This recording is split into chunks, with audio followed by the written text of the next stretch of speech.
요즘 새벽마다 이사야 말씀을 함께 보고 있습니다. 근데 이사야 말씀을 보면 정말 우리를 깜짝 놀라게 하는 말씀들이 많이 기록되어 있습니다. 그 중에 이사야서 46장 10절 말씀을 우리 함께 읽어보도록 하겠습니다. 내가 시초부터 종말을 알리며 아직 이루지 아니한 일을 옛적부터 보이고 이르기를 나의 뜻이 설 것이니 내가 나의 모든 기뻐하는 것을 이루리라 하였노라. 보시면 모든 만물과 시간을 창조하신 하나님께서는 인류가 시작되기 전부터 종말을 알리신답니다. 그리고 그의 사랑받는 백성들에게 그걸 알리신답니다. 왜요? 하나님께서 그 모든 것을 다 정하셨기 때문입니다. 그래서 또 하나님께서 열심과 성심으로 그 일을 이루십니다. 그래서 하나님께서 정하신 뜻대로 모든 역사와 섭리를 이루시는 것을 본 이사야가 이사야 25장 1절에 이렇게 고백합니다. 함께 읽겠습니다. 여호와여, 주는 나의 하나님이시라. 내가 주를 높이고 주의 이름을 찬송하오리니 주는 기사를 옛적에 정하신 뜻대로 성실함과 진실함으로 행하셨음이니라. 아멘. 어제는 광복 81주년이었습니다.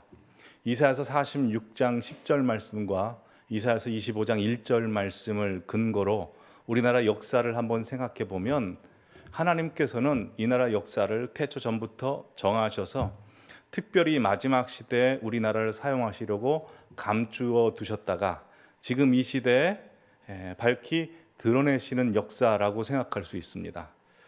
우리나라의 복음이 일찍 전해질 수 있었습니다. 당태종 시기에 635년도에 선교사들이 중국 장안까지 복음을 전합니다. 우리나라까지는 오지 못합니다. 1295년도 몽골이 중국을 장악했을 때 선교사들이 저 북경까지는 복음을 전하러 옵니다. 아마 소현세자도 당시에 그런 복음을 받아들인 것으로 생각을 하죠. 그러나 막상 우리나라에는 복음이 전파되지 않습니다. 또한 1592년도에 일본이 윈지내란을 일으키는데 당시 우리나라를 쳐들어온 선봉장인 고니시 유키나가 그 장수가 천주교 교인이었기 때문에 종부성사를 하기 위해 신부들을 데리고 옵니다. 그럼에도 불구하고 복음이 전파되지 않았습니다. 근데 생각해 보면 그 당시에 복음이 전파되었으면 아마 우리나라도 일본처럼 중국처럼 조금 전파되다 말살되지 않았을까 하는 생각이 듭니다. 근데 한번 때를 생각해 보시죠. 우리나라의 복음이 본격적으로 전파되기 시작한 때는 우리나라 가장 절망적일 때, 암울할 때, 우리나라가 일본에게 주권을 빼앗기기 전, 그때 하나님께서 사람들을 통해서 복음을 전하게 하신 것도 아니고 성경이 먼저 들어옵니다. 그 성경을 읽고 자생적으로 교회가 생겨납니다. 그리고 선교사님들이 들어오죠. 뿐만 아니라 무엇보다도 일본과 중국에 없었던 성령의 역사를 1903년도에 원산에 1907년도에 평양에 부어주심으로 말미암아 사람들이 뒤집어져 버리는 거죠. 그래서 백만인 구령 운동을 통해서 전국 각지에 복음을 전파하게 되고 믿는 사람들이 많아지게 되고 그 사람들 중에서 나라를 지켜야 된다라고 하는 사람들이 1919년 3월 1일 날 만세 운동, 독립운동을 하게 됩니다. 뿐만 아니라 하나님께서 믿음의 사람을 계속해서 두심으로 말미암아 1930, 40년도에 일본이 신사참배를 강행하는데 그럼에도 불구하고 2,000명의 성도들이 감옥에 갇히면서까지 신사참배를 하지 않고 50명의 목사님들, 성도님들이 감옥에서 처참하게 순교를 당하기까지 그렇게 믿음을 지켰습니다. 그리고 하나님께서 1945년 8월 15일에 보이지 않는 손을 통해서 우리나라에게 광복이라는 빛을 다시 회복시켜 주시는 자유와 진리를 선물로 주셨죠. 그러기에 우리나라 역사를 생각해 보면 정말 하나님께서 많은 나라 중에 탁 우리나라를 감춰 주셨다가 이 마지막 시대에 쓰시기 위해서 탁 선택하신 나라입니다. 여러분, 하나님께서 이렇게 주목하고 있는 나라인데 악한 사탄 마귀도 주목하고 있지 않겠습니까? 악한 사탄 마귀도 주목합니다. 광복된 이후에 곧바로 사탄은 북한을 사로잡습니다. 교회를 다 없애버리고 믿는 사람들을 죽이기 시작하죠. 근데 그럼에도 불구하고 하나님께서는 우리 이 남쪽에 있는 사람들을 통해서 재헌국회를 시작하게 하시는데 재헌국회가 기도로 시작했습니다. 이윤영 목사님이 국회의원이었는데 이승만 당시 박사가 기도를 시작하게 하시므로 우발적으로 우연히 기도로 시작한 나라가 우리나라입니다. 또 1950년도 6월 25일 날 이제 전쟁이 일어나죠. 부산 낙동강 전선까지 내려와서 거의 우리가 멸망 직전에 있었습니다. 근데 참 신기하게도 1950년 8월 말부터 1950년 9월 15일까지 북한에 모여든 피난민들인 성도님들, 목사님, 장로님들이 모여서 250명이 회개 금식 기도를 합니다. 그 금식 기도가 마치는 9월 15일 날 인천 상륙작전에 성공을 하게 되죠. 그래서 나라의 영토를 회복하게 되고 전쟁이 그치게 됩니다. 그리고 북한은 여전히 악한 사탄 마귀의 옛뱀이었던 용이 사로잡음으로 말미암아 요한계시록에 기록된 일들이 계속해서 지금도 벌어지고 있고요. 대신에 우리나라 같은 경우에는 하나님께서 60년, 70년, 80년대 기도원에 교회 성령의 은사들과 복들을 주심으로 말미암아 전국 각지의 교회가 생기게 되고 또한 물질의 복도 주시게 됩니다. 물론 역사상 여러 가지 우여곡절의 시간들이 있어 왔죠. 위기들도 있었습니다. 금융위기, IMF 등등 여러 사건 사고들이 많았지만 사실 이 모든 과정들을 보면 하나님께서 이 시대에 우리를 쓰시려고 연단하고 훈련시키는 과정이었죠. 그리고 드디어 2000년대 들어와서 문화대 강국이 되어 우리나라가 전 세계에 드러나게 되었습니다. 이 모든 역사들은 정말 태초부터 모든 것을 정하신 뜻대로 이루시는 하나님의 역사하심 속에 있는 줄 믿습니다. 그리고 우리 교회와 성도님들도 그 역사하심 속에서 하나님께서 태초전부터 작정하시고 계획하시고 부르신 것이라 믿습니다. 26년 전에 우리 교회를 세우시고 또한 성도님들 각 사람의 인생 가운데 섭리하시고 역사하셔서 어떤 우여곡절들을 겪으셨는지 모르겠지만 다 하나님의 손길에 사로잡힌 바 되어 오늘 이 자리에 나와서 하나님 앞에 예배드리고 있는 것이죠. 하나님께서 우리를 왜 이곳에 불러 모으셨을까요? 우리가 함께 584장 찬송가를 불렀는데요. 그 가사를 보면 이렇게 되어 있습니다. 죄와 우상 몰아내고 믿음으로 하나 되어 순교자들 본받아서 주의 일을 하세.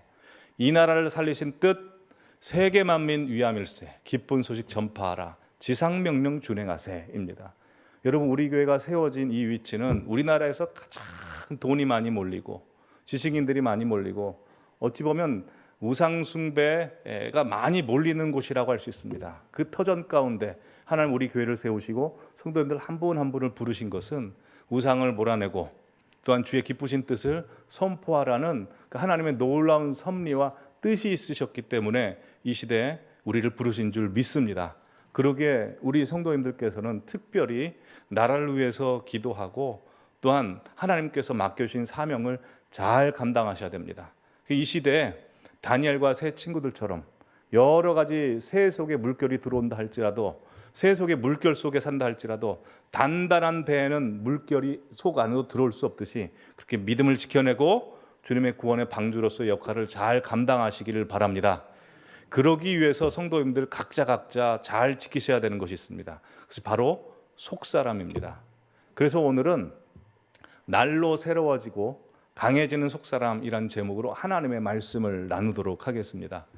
여러분, 한 10년 전에 질소 과자라는 게 유행한 적이 있습니다. 들어보신 적 있습니까? 과자의 부패와 변질을 방지하기 위해 과자 봉지 안에 질소를 넣어두는데 보면 그 공기, 질소가 과자의 양보다 훨씬 더 많은 경우를 가리키는 겁니다. 그래서 과자 봉지 포장지를 보면 빵빵해서 안에 과자가 많이 든 줄 알고 탁 개봉해 보면 몇 개 안 들었죠. 굉장히 속은 기분입니다. 그래서 한 10년 전에 이런 현상이 너무 심각했기 때문에 소비자들이 과자 중에서 과대 포장을 한 과자가 무엇인가 순위를 매긴 적이 있습니다. 보시면 이렇습니다. 1위가 리얼 브라우니. 과자 포장지 속 공기가 질소가 83.2%. 과자는 몇 프로 들어있는 겁니까? 15% 조금 넘는 16.8%. 2위가 기또 화이트. 80.7%가 질소입니다. 그러니 과자는 20% 좀 못 넘는 19.3%이죠. 그래서 당시에 이런 현상이 너무 심각해서 사람들이 비꼬면서 이렇게 얘기했습니다. 봉이 김선달은 대동강물을 팔아서 돈을 많이 벌었는데 요즘 식품회사들은 공기를 팔아서 돈을 번다. 그러니 요즘 식품회사들이 봉이 김선달보다 훨씬 수완이 좋다라고 이야기하는 사람도 있었고, 어떤 사람들은 이렇게 얘기했습니다. 과자를 샀는데 과자가 많이 없다고, 공기가 많다고 불평하지 말고 오히려 반대로 공기를 샀는데 과자가 딸려 들어오니 얼마나 좋은 일인가, 이렇게 생각하라라고 이야기하기도 했습니다. 근데 우리가 무슨 일이든지 보면 속에 내용이 부실하거나 속이 텅 비어 있으면 과대 포장을 하는 경향이 있죠. 아무리 과대 포장한다 할지라도 결정적인 순간에는 마치 질소 과자를 딱 뜯어서 보는 것처럼 모든 속에 있는 것이 무엇인지 드러나게 됩니다. 우리의 신앙도 그럴 수 있습니다. 우리가 이 한 자리에 모여서 큰 목소리로 하나님을 찬양하고 또한 간절히 기도하고 겸손한 모습으로 하나님의 말씀을 받기 때문에 그냥 겉으로 보기에는 다 주님의 참 제자요, 참 예배자요, 참 헌신자요, 참 사명자로 보입니다. 그런데요, 질소과자처럼 우리 속을 뜯어보면 내용이 부실하거나 텅 비어있는 경우가 있습니다. 근데 우리 속이 부실하고 내용이 텅 비어있으면 사람이 속을 채우면 되지 않습니까? 근데 사람의 본능이라는 것이 속이 비어있으면 속을 채우는 것이 아니라 꼭 겉에도 치중하게 됩니다. 그래서 화려하게 포장하죠. 특별히 교회를 오래 다니거나 신앙생활을 오랫동안 하게 되면 체면 차려야 될 사람도 많게 되고 또 교회 생활에 스킬이 늘어가기 때문에 나 자신의 겉모습을 그럴싸하게 포장하는 데는 다들 탁월한 능력을 갖게 됩니다. 근데 그러면 그럴수록 내 속은 점점 메말라지고 공허하게 되고 부실하게 되죠. 그래서 우리의 겉모습만 보면 내가 하나님 앞에 진짜인지 가짜인지, 내가 지금 살아나고 있는지 아니면 죽어가고 있는지를 모릅니다. 그러나 우리의 세포 하나하나, 우리의 숨은 동기 하나하나 다 살펴보고 계시는 하나님은 우리의 중심을 보시기에 다 보시는 것이죠. 오늘 본문 보면 하나님께서 우리 믿는 사람들을 만드시고 믿는 사람들 안에 두 사람이 있다고 말씀하십니다. 고린도후서 4장 말씀 보면 첫 번째 겉사람이 있고요, 두 번째 속사람이 있답니다. 근데 우리의 겉사람은 계속해서 낡아질 수밖에 없는 한계와 제한이 있다면, 우리의 속사람은 제한과 한계를 능가하여 계속해서 새로워질 수 있는 가능성이 있는 존재다라고 말씀합니다. 자, 그렇다면 우리 겉사람과 속사람이라고 하는 것은 무엇을 가리키는 걸까요? 겉사람과 속사람이라고 하는 것은 우리 자아를 가리킵니다. 즉 우리의 혼을 가리키죠. 근데 우리의 혼, 우리의 자아라고 하는 것은 예수 믿기 전과 예수 믿은 후, 성령에 의해서 거듭나기 전과 거듭난 후가 완전히 다릅니다. 성령에 의해서 거듭나기 전, 예수 믿기 전에 우리의 자아는 육체에 사로잡힌, 육체의 지배를 받는 죄의 종이었던, 그래서 죄에 대하여 살아있는 자아였습니다. 그래서 죄에 대해서 살아있다는 것은 하나님에 대해서는 감지할 수 없고 하나님에 대해서는 몰랐던 자아를 가리킵니다. 그래서 이런 자아를 가리켜 오늘 본문의 겉사람, 성경의 또 다른 옛사람, 옛자라고 표현합니다. 그러나 예수님을 믿고 성령으로 거듭난 이후에 우리의 자아는 예수님 부활하셨기 때문에 우리의 자아도 새롭게 만들어 주십니다. 그래서 가리켜 새로운 자아, 새 사람이라고 하죠. 그리고 참 자아라고 합니다. 자, 그러면 우리가 예수를 믿고 나서 옛날 자아는 어떻게 되는 걸까요? 버젓이 살아있을까요? 죽은 것일까요? 성경은 죽었다고 말씀합니다. 갈라디아서 2장 20절 말씀 보면 내가 그리스도와 함께 십자가에 못 박혔나니 내가 예수 그리스도를 믿게 되면 이제는 내가 사는 것이 아니요, 내 옛자가 사는 것이 아닙니다. 십자가에 못 박혀 내 옛자도 죽었기 때문에, 그리고 예수님께서 만들어주신 오직 내 안에 그리스도께서 만드신 형상 참 자아로 산다는 것이죠. 자, 근데 우리의 현실을 보면 옛자가 있는 것 같습니까? 없는 것 같습니까? 옛자가 버젓이 살아있는 것 같은 느낌이 나죠. 왜 그럴까요? 우리의 영은 구원받았지만 우리의 혼, 육신, 우리의 몸은 아직 구원을 기다리고 있고 구원을 이뤄가야 되는 단계이기 때문입니다. 이걸 성화라고 말씀을 드렸죠. 이 성화의 단계는 하나님만 우리를 거룩하게 만드시는 것이 아니라 악한 사탄 마귀가 거룩하지 못하게, 우리의 믿음이 무너지도록 여러 가지로 공격하는데 그 공격하는 핵심이 뭐냐면 이미 예수 그리스도의 십자가에 못 박힌 우리의 옛자가 여전히 살아있다고 우리 몸에 계속 각인을 시켜주는 겁니다. 그래서 이걸 거짓말로 각인시켜준다 해서 우리의 거짓자입니다. 진짜 자아가 아니죠. 이 거짓자는 내 욕심으로, 또한 불평과 원망으로, 절망으로, 분노로 하나님의 것이 아닌 사단의 것을 넣어주면서 너 여전히 거짓자가 살아있다, 옛자가 살아있다라고 합니다. 그래서 그러게 거짓자, 옛자의 목적은 우리로 하여금 우리 몸으로 죄를 짓게 하는 데 있죠. 그래서 하나님께서는 에베소 4장 22절에서 24절 말씀을 통해서 우리에게 이렇게 말씀하십니다. 다 함께 읽어보실까요?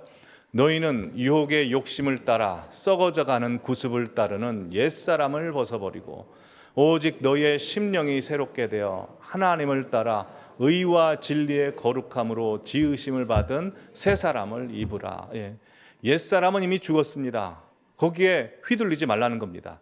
새 사람으로 주님께서 만드신 새 자아를 가지고 나라는 존재는 절망하는 존재가 아니요, 나라는 존재는 분노하는 존재가 아니요, 나라는 존재는 낭망에 빠지는 존재가 아니라는 것을 선포하며 항상 의와 진리와 거룩함으로 새 사람을 입으라고 말씀하고 있는 것이죠.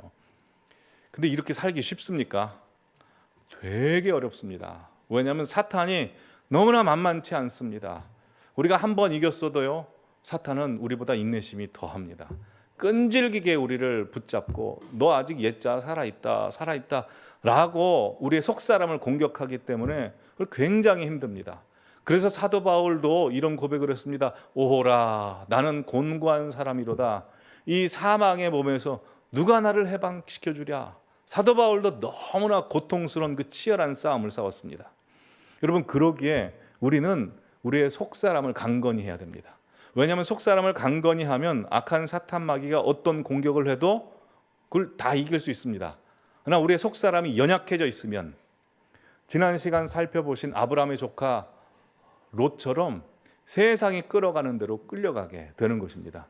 그러기 이 시간에 속사람이 강할 때와 속사람이 약할 때, 속사람이 건강할 때와 속사람이 병이 들었을 때 차이가 무엇인지를 살펴보면서 지금 내 속사람은 건강한지, 내 속사람은 약한지를 진단해 보시고 내 속사람을 어떻게 강하게 할 수 있는지를 함께 하나님의 말씀을 들음으로 말미암아 새 속의 물결에서 나를 지켜내고 다니엘과 새 친구처럼 하나님께서 주신 사명을 잘 감당하시는 성도님들 되시기를 간절히 기원합니다.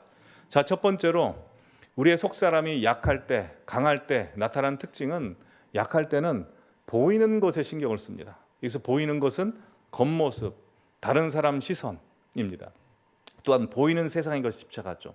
돈, 명예, 권세, 사람들과의 관계에서 내 자존심 세우는 것, 내 명예입니다.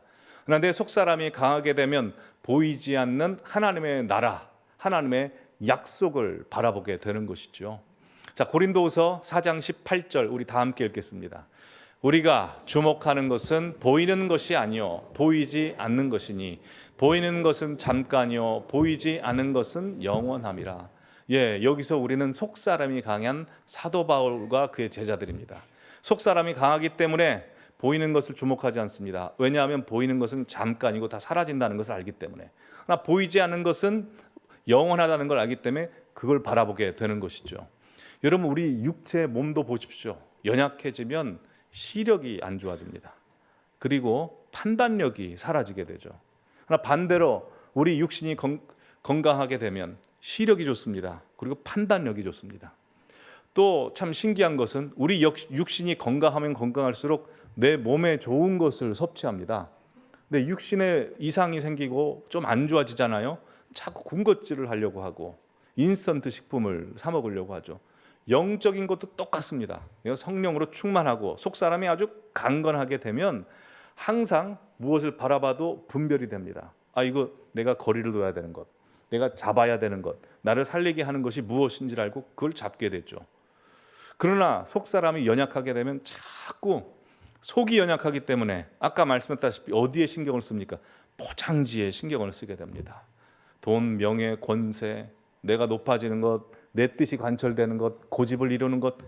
근데요, 사실 내가 내 겉모습을 치장하는 것, 이 모든 것이 나를 세우는 것처럼 보이지만 사실 내 속을 갉아먹는 겁니다.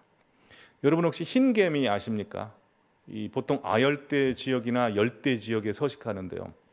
브라질, 멕시코, 미국 남동부에 흰개미가 출현하면 비상이 걸립니다. 왜냐하면 흰개미는 나무 속을 파먹습니다. 그래서 나무로 된 집이나 나무로 된 어떤 가구들을 다 파먹게 되는 거죠. 나중에는 겉은 멀쩡해 보이는데 나중엔 다 와르르 무너져 버린 겁니다. 이게 흰개미입니다. 마찬가지입니다. 우리의 속 사람이 연약하게 되면, 속 사람에 바이러스가 들어와서 흰개미가 하나하나 갉아먹게 되면 겉은 멀쩡해 보이지만 사실 우리는 속이 텅 비어 있게 되는 거죠. 왜요? 하나님이 주시는 만족, 평안, 감사, 기쁨이 다 사라져 버리기 때문에 그렇습니다. 성도님들 어떠십니까? 지금 보이는 세상, 내 겉모습에 내 시선과 마음이 가 있으십니까? 아니면 나의 시선과 마음이 보이지 않은 하나님과 하나님의 약속, 하나님의 거대한 뜻에 가 있으십니까? 항상 속사람을 강하게 하시는 분들 되시기 바랍니다. 그래서 두 번째, 속사람이 약할 때 특징은 항상 보이는 걸 선택해 버립니다. 속사람이 강할 때 특징은 보이지 않는 것을 선택하게 됩니다. 우리가 지금 겉사람, 속사람 이야기하고 있지만 내가 지금 겉사람에 치중하고 있는지 속사람에 신경을 쓰고 있는지 평상시에는 모릅니다. 근데 언제 그게 드러나는 줄 아십니까? 내가 뭘 선택할 때, 분란이 있을 때 그렇습니다. 우리가 지난 시간 아브라함과 아브라함의 조카 롯에 대해서 함께 말씀을 나눴습니다. 하나님께서 아브라함과 또한 아브라함에게 주신 복이 또 조카 롯에게 흘러갔기 때문에 아브라함이 믿음이 없어서 애굽 땅에 피신하여 갔다 할지라도 하나님께서 아브라함과 그의 조카에게 보호해 주시고 많은 재물과 가축으로 충만하게 은혜를 주셨습니다. 그래서 애굽에서 다시 요단으로 가나안 땅으로 넘어오게 되는데 요단 땅의 풀이 하나님께서 주신 가축들을 다 먹이기에는 너무 적은 겁니다. 그래서 아브라함의 종들과 조카 롯의 종들이 서로 싸우게 되죠. 그때 아브라함과 조카 롯이 이제 선택을 하게 됩니다. 창세기 13장 보여주시면 아브라함은 롯에게 우리는 친족이다. 그리 싸우지 말자. 그리고 9절에 보시면 네가 먼저 선택해라. 네가 좌하면 내가 우하고 네가 우하면 내가 좌하겠다라고 해서 아브라함은 선택권을 롯에게 줍니다. 그러자 10절에 보면 롯이 선택을 하는데 그의 선택의 기준이 무엇입니까? 보이는 것이죠. 요단 지역을 바라보니 마치 에덴 동산처럼 물이 넉넉하고 애굽 땅처럼 화려해서 보이는 것을 선택했습니다. 왜 롯이 보이는 것을 선택했을까요? 속사람이 약했기 때문에, 속사람이 병들었기 때문에 그렇습니다. 여러분, 사람 시체의 온도가 몇 도인지 아십니까?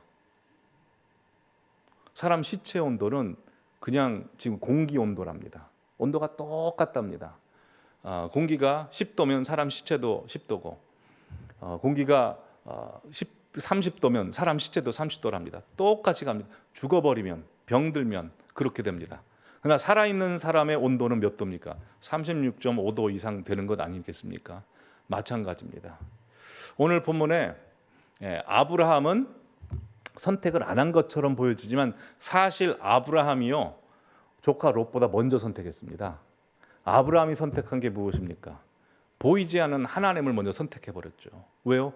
보이지 않는 하나님께서 그를 약속으로 붙드시고 애굽에서도 지켜주시고 더 많은 복을 주시는 것을 보면서 내가 믿어야 될 건 하나님이다 하고 하나님을 선택해 버렸습니다. 하나님을 선택하게 되자 좌로 가나 우로 가나 들어가나 나가나 잠자고 있으나 일하거나 하나님이 복을 마구 부어주시는 거죠. 그러게 성도님들께서도 속사람이 강해야 보이지 않는 하나님을 선택합니다. 아무리 내가 보이지 않는 하나님을 선택하고 싶어도요 속사람이 약하게 되면 조카 롯처럼 끌려가게 됩니다. 그러니 항상 속사람을 강하게 하셔야 됩니다. 속사람이 약하면 사탄 마귀가 유혹하면 그냥 넘어가 버립니다. 아무리 겉사람이 튼튼해 보인다 할지라도. 다윗이 그렇지 않습니까? 다윗이 왕이 되어서 편안할 때 사탄 마귀가 밧세바를 통해서 유혹을 하게 되니 그냥 거기에 넘어가 버립니다. 속사람이 연약했기 때문입니다.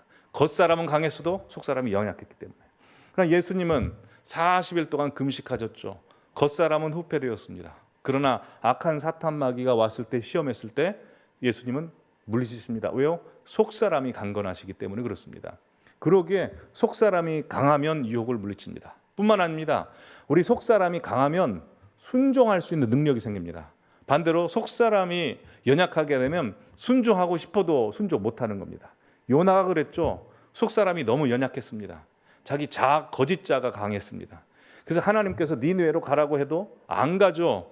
가고 싶어도 못 가는 겁니다. 속사람이 연약하면 그렇습니다.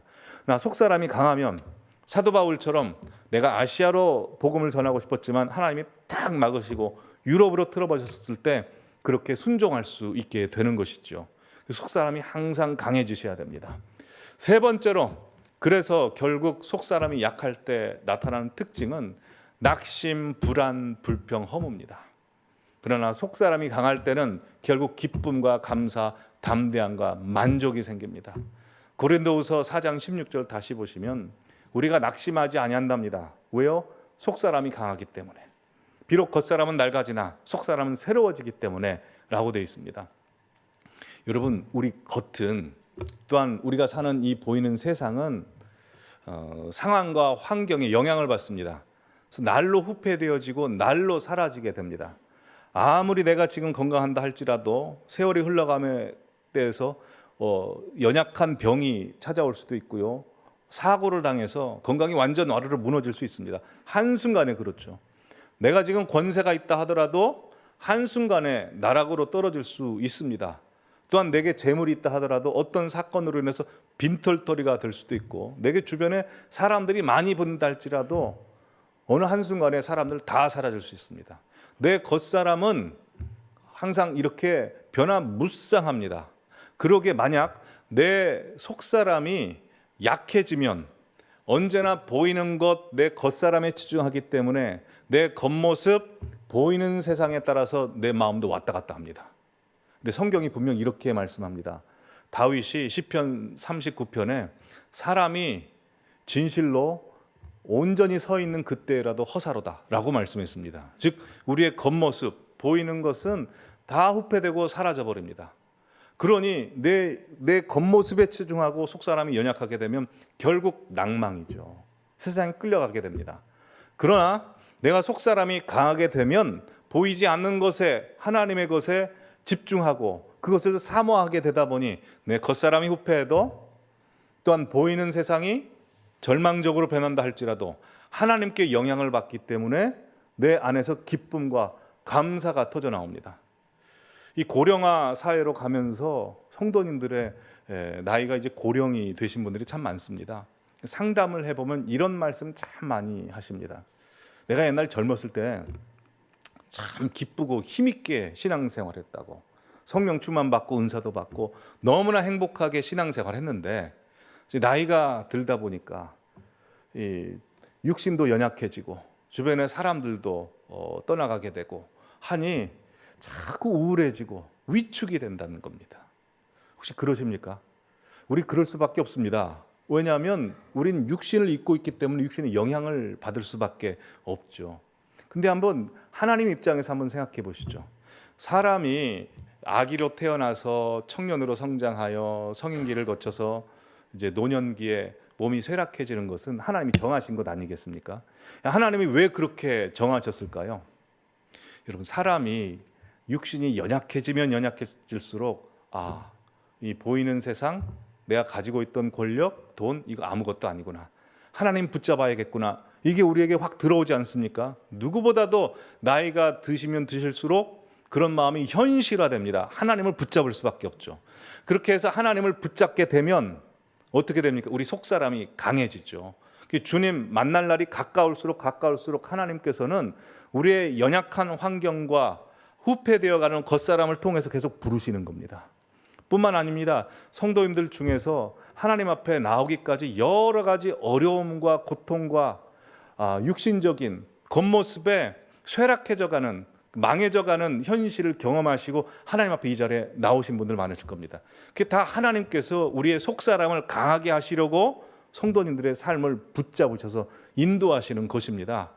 그러기에 여러분, 내 인생 겉모습이, 보이는 세상이 계속 쇠락해져 갈 때 하나님께서 나를 더 강하게 붙들려고 하시는구나. 내 지금 속사람을 강하게 하시려고 이런 현실을 주시는구나. 이게 맞습니다. 그 하나님의 뜻을 알고 항상 속사람이 강해지시기를 바랍니다. 그래서 성도님들 한 분 한 분이 이런 분들이 되셨으면 좋겠습니다. 누가복음 2장에 보면 예수님께서 초림하실 때 평생 예수님이 오실 때까지 그 길을 준비하게 한 두 사람이 있습니다. 다 나이 드신 분들인데요. 첫 번째는 25절에 보면 시므온이라는 사람입니다. 의롭고 경건하여 이스라엘 위로를 기다리는 자. 항상 성령이 그 안에 있었습니다. 그래서 예수님이 오실 때 그 예수님을 알아보고 칼이 네 마음을 찌르리라 마리아에게 이야기했고, 이방이 이분을 통해서 빛을 받다 생명을 받다 라고 선포합니다. 그리고 이제 종의 생명을 놓아주십니다 라고 고백하고 죽게 됩니다. 이 시므온입니다. 또한 누가복음 2장 36절에서 38절 보면 안나라는 과부가 있습니다. 얼마나 고통스럽겠습니까? 평생. 근데 이 사람이 했던 사명이 있습니다. 37절에 성전을 떠나지 않고 주야로 금식하고 기도함으로 섬기더니 마침 이때 예수님을 보게 되는 거죠. 그 역할을 감당하게 됩니다. 오늘 이 자리에 계신 성도님들 한 분 한 분도 이 시므온과 이 안나에게 주셨던 사명이 있음을 믿습니다. 그러니 하나님께서는 우리에게 세상에서 뭐 큰일 하라고 하지 않습니다. 하나님께서 우리에게 주시는 큰일이라고 하는 것은 이 성전에 나와서 하나님 앞에 기도하고 나라를 위해서 또한 다음 세대를 위해서 기도하는 줄 믿습니다. 그러기에 항상 속사람을 강건케 하십시오. 속사람을 강건케 하는 방법이 무엇입니까? 성령으로 항상 충만하시는 겁니다. 아무리 어렵고 힘들다 할지라도 성령께서 우리에게 부어지면, 우리는 하나님의 형상으로 되어 있기 때문에 하나님의 형상으로 되어 있는 우리의 속사람 안에 하나님의 생긴 성령이 넘쳐 흐르게 되면 모든 것도 다 이겨낼 수가 있습니다. 여러분, 우리 인생에 암초가 참 많습니다. 이 암초를 다 헤치고 가려면 어떻게 갈 수 있을까요? 암초가 많은 암초가 많은 바다에 배가 어떻게 항해할 수 있을까요? 안전하게. 방법 없습니다. 암초가 많은데 어떻게 배가 안전하게 요리조리 피해서 갈 수 있습니까? 못합니다. 암초가 많은 바다에 안전하게 항해할 수 있는 비결은 딱 하나 있습니다. 바다의 수위가 높아지면 됩니다. 바다의 수위가 암초를 월등하게 높아지면 편안하게 배가 갈 수 있죠. 근데 그거 우리가 못합니다. 누가 하십니까?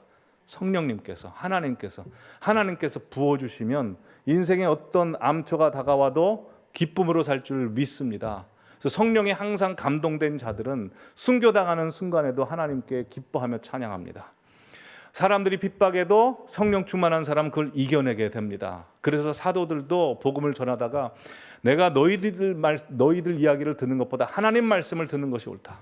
스데반 역시 죽임을 당하면서도 성령 충만하여 오히려 그들을 위해서 기도했던 것입니다. 여러분, 하나님께서 긴 역사 속에서 우리나라를 택하시고 또한 우리 교회를 택하셨습니다. 왜 그러셨겠습니까? 하나님께서 성도님들 한 명 한 명 다 생각하셨습니다. 그리고 지명하여 부르셨습니다. 사시는 현장이 계속해서 쇠락해져 가고 겉사람이 후패해져 갈 수밖에 없는 세월 속에 있지만, 여러분, 우리 속은 날로 새로워지는 줄 믿습니다. 그러기에 항상 성령 충만하기 위해 주님 앞에 나아가십시오. 하나님의 모든 역사와 뜻과 약속의 목적은 성도님들 한 분 한 분에게 있습니다. 지금 어려움도 하나님 앞에 내어드리십시오. 그럼 내 마음속에 하나님이 들어오심으로 말미암아 하나님께서 이 모든 것을 더하여 주실 뿐만 아니라 안나와 시므온처럼 하나님께서 이 역사를 이루시는 가운데 성도님들 한 분 한 분을, 또한 성도님들의 자녀들을 사용하실 줄 믿습니다. 아멘. 아멘. 그 사명이 성도님들 한 분 한 분에게 있다는 것을 아시고, 악한 사탄 마귀가 계속해서 절망으로, 분노로, 실망으로, 허무하로 끌고 갈 때 강한 속사람을 가지고 그 모든 공격을 다니엘의 세 친구처럼, 요셉처럼 다 끊어내시고 이겨내셔서 하나님을 온전히 찬양하시는 모든 분들 되시기를 바랍니다. 자, 우리 함께 찬송하겠습니다. 예수 하나님의 공의, 우리에게 온전히 하나님의 나라를 주시기 위해서 예수님께서 오셨습니다. 성령으로 이루실 줄 믿습니다. 예수 하나님의 공의,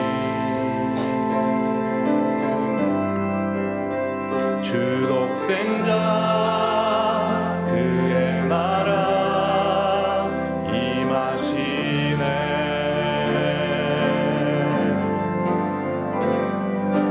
예수 제물이 되신 주 영광 중에 그의 나라 임하시네.